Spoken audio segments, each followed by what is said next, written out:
Blessings Bakanyiselwa. Today we are continuing with our lessons on the mysteries of the ancestral cloths, and our main focus for today is this cloth right here, the leaf cloth. The leaf cloth is a very sacred and important cloth, and indeed it holds one of the deepest mysteries of initiation. This cloth is for those initiates who are healers, but they are not just healers. They heal specifically with healing herbs. Hence, we have a leaf represented on this cloth, right? These are the type of healers whom we may call Inyanga or Amaxhwele, the herbalist.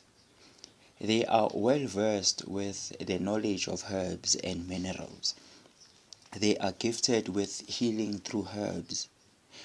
Such gifts or such knowledge of herbs can be passed on from one generation to another, where a person is taught at a young age by their grandfather or father or grandmother or mother about the knowledge of herbs.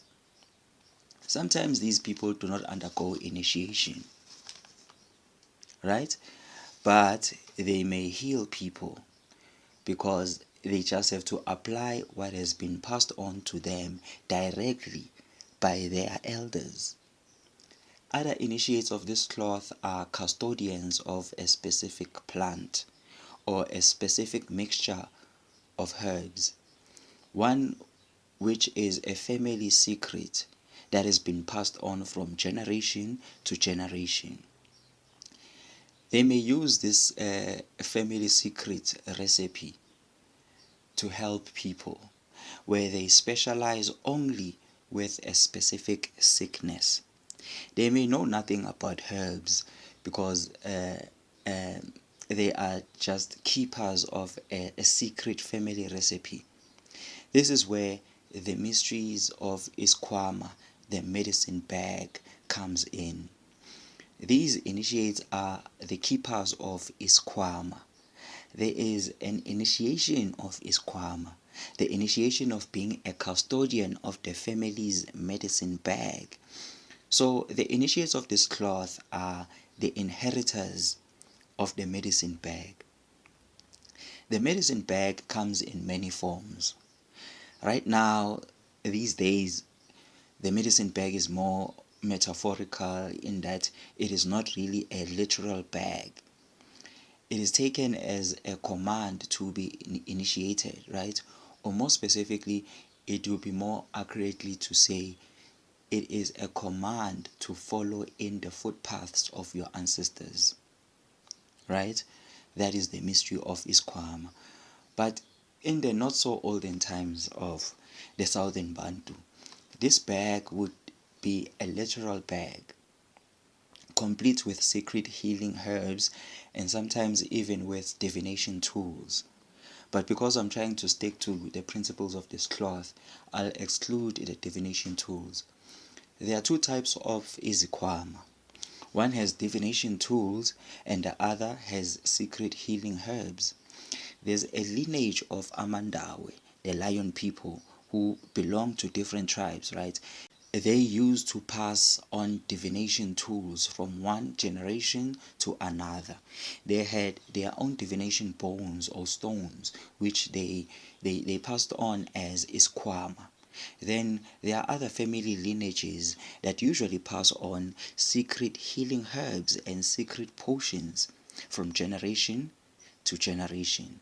For now, we are only focusing mostly on the lineage of Izinyanga, the ones that actually use herbs. For the purpose of being strict to the mysteries of this cloth, we'll talk about the type of squama that contains healing herbs. There are families that have an animal totem that is connected or associated with them. And there are also families that are associated with a certain plant, right? It is their totemic plant, so to speak. They use this plant as their mpepo to communicate with their ancestors. They use the same plant for bathing, for cleansing. They use it for drinking. They use it for healing. It brings them luck. healing, health, and protection. Then one among the members of the family may be chosen to be a custodian of this plant. This custodian will then be told about the deeper mysteries of the plant, and they may even be given the permission to help other people using this plant, to help other people now beyond their family. This one plant becomes Iskwama, or the one special secret of the family medicine bag.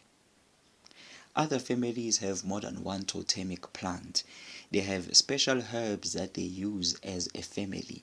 They know that when a child is sick, this is the herb for them. When one is communicating with the ancestors, this is the mpepo to use. When undergoing cleansing as a family, these are the herbs to use, etc. All these different herbs and mixtures end up being Iskwama Sasekaya, part of your family's medicine bag. And at times, a custodian would be chosen to handle this knowledge of the family in its complete form, and at times such a custodian would even be allowed to help others using their family secrets. Just like the Amandawe families who were custodians of the Daula. You would find that each family had their own bones, and within that given family, everyone or most can read the bones, but only one person was a custodian of the family bones. And at times, the custodian of these bones was allowed to use the family bones to help others beyond their family. Hence, if you dream of a medicine bag, you must try to find out what exactly is in the bag. Are they healing herbs or are they divination tools? And sometimes they can even be both, healing herbs and divination tools. This will determine whether you are a healer or you are an oracle or both.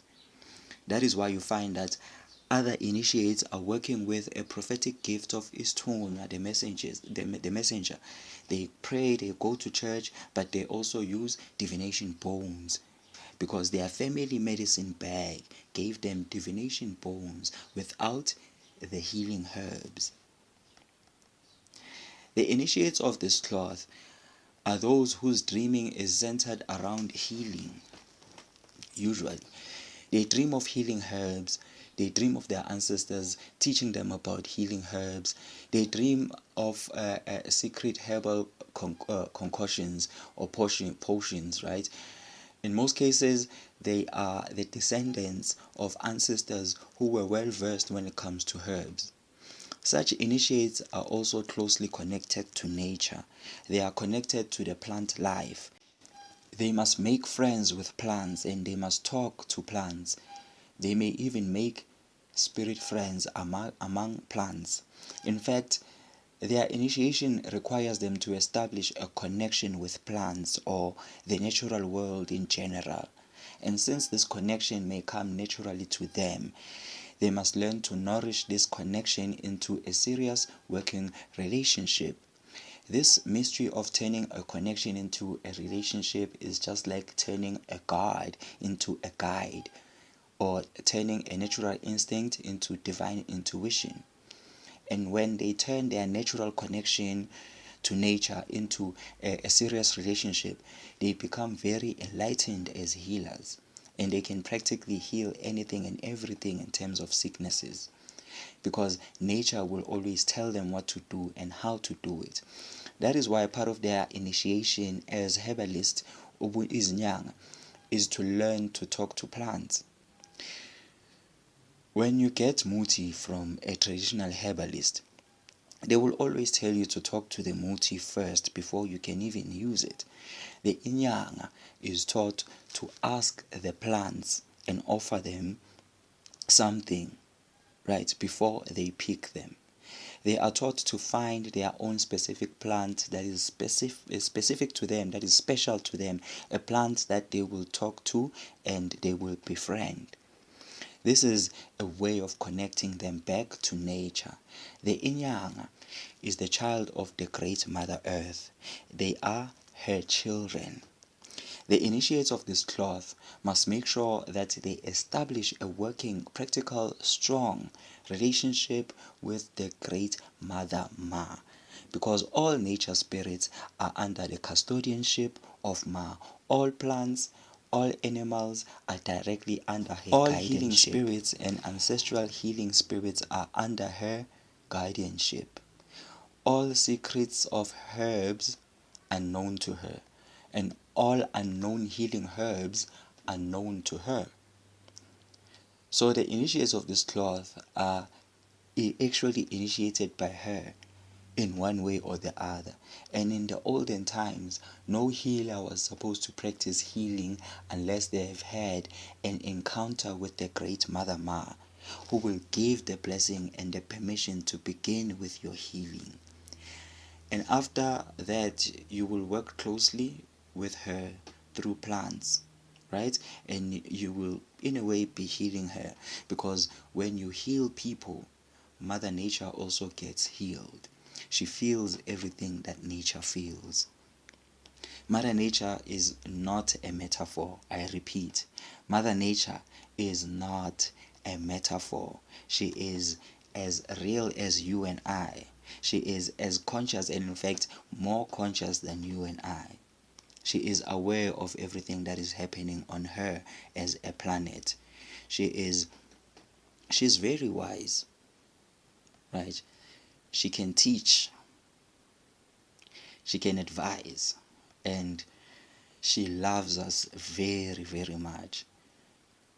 So the initiates of this cloth must also attain the state of ubunyenezwe, to be one with nature, to be one with creation, so that when they heal people, they must know that they are healing themselves, and ultimately they are healing the Great Mother Ma, their own mother.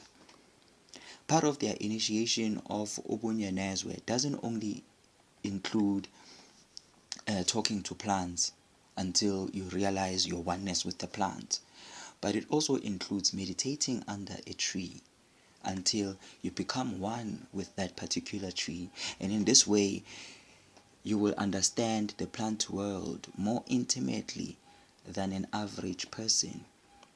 After such an experience, your life will never be the same.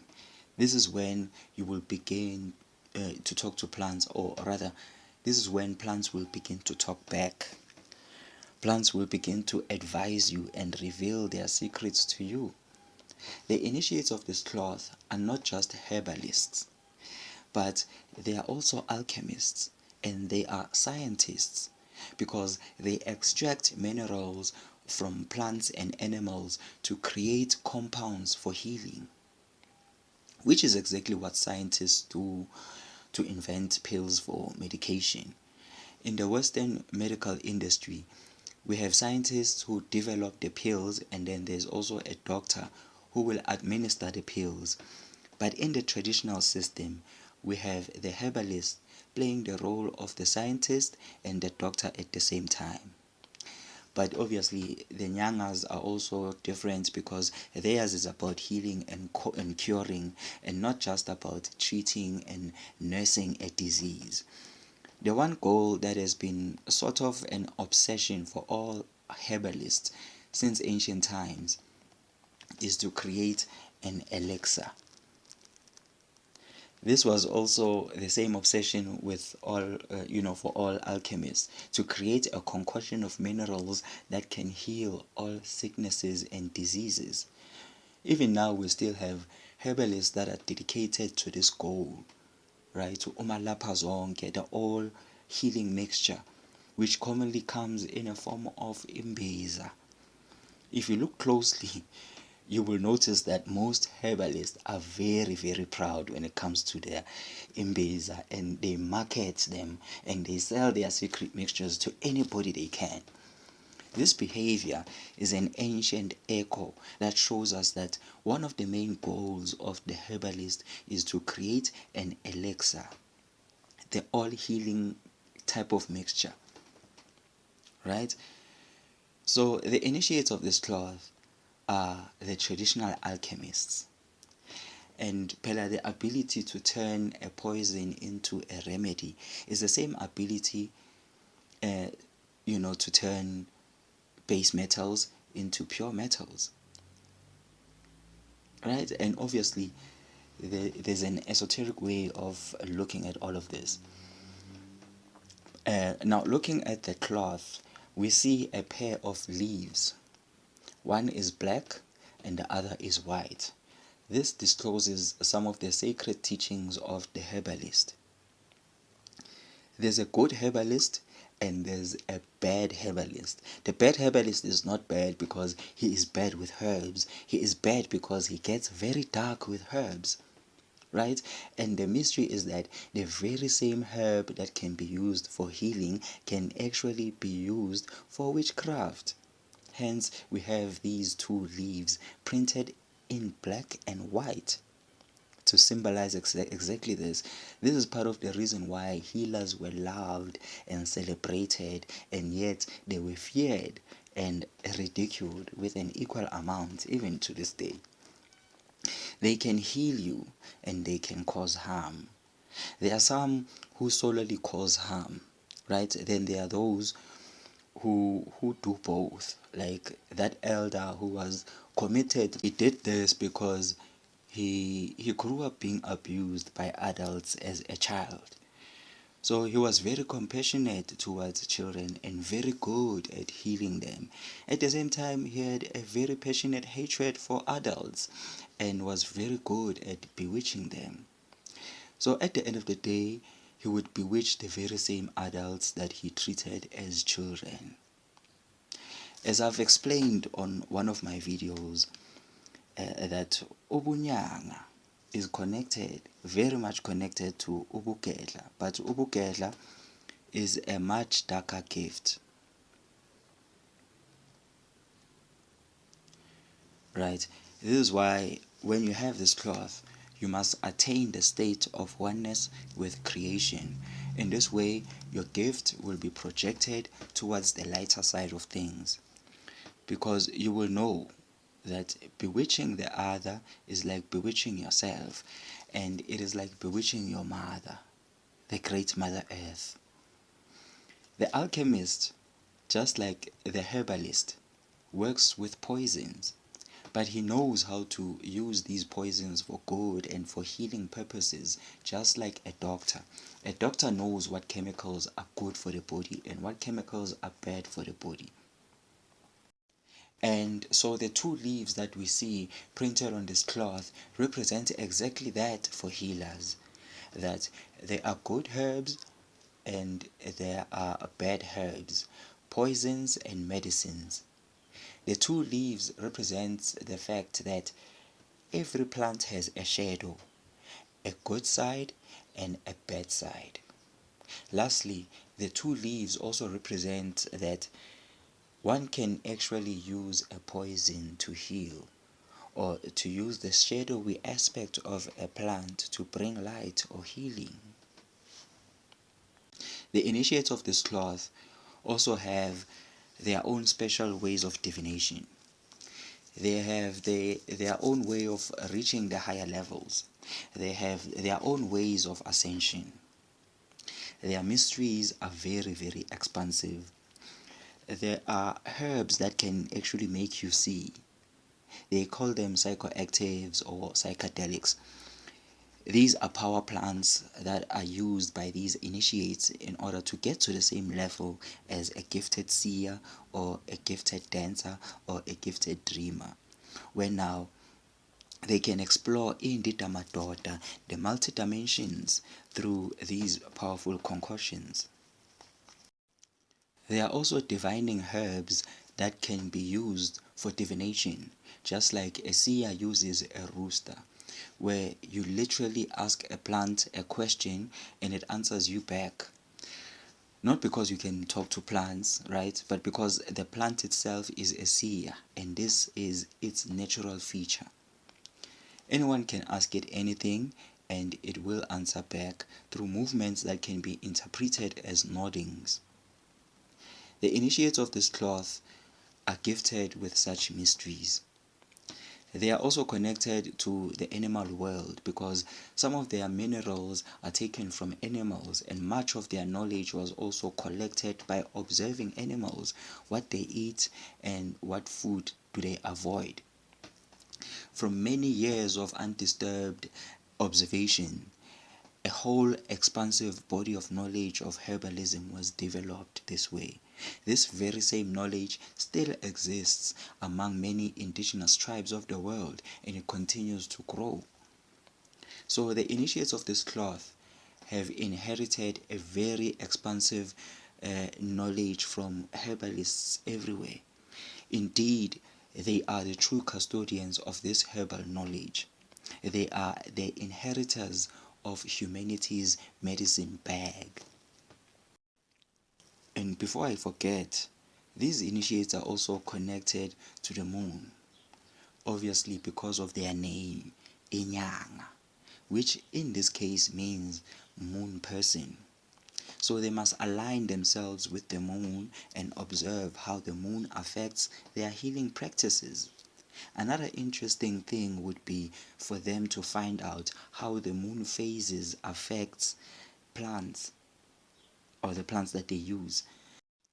So Bakanyiselwa, the mysteries of this cloth are very, very expansive.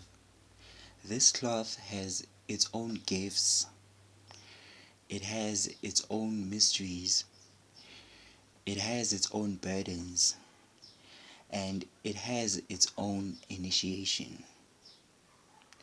It is definitely a special cloth. I didn't say much. I did not say anything. In fact, there's a lot here. There's a lot. So do stay tuned, Bakanyiselwa. Do like, do subscribe, and do share your comments below. For now, we can only say down.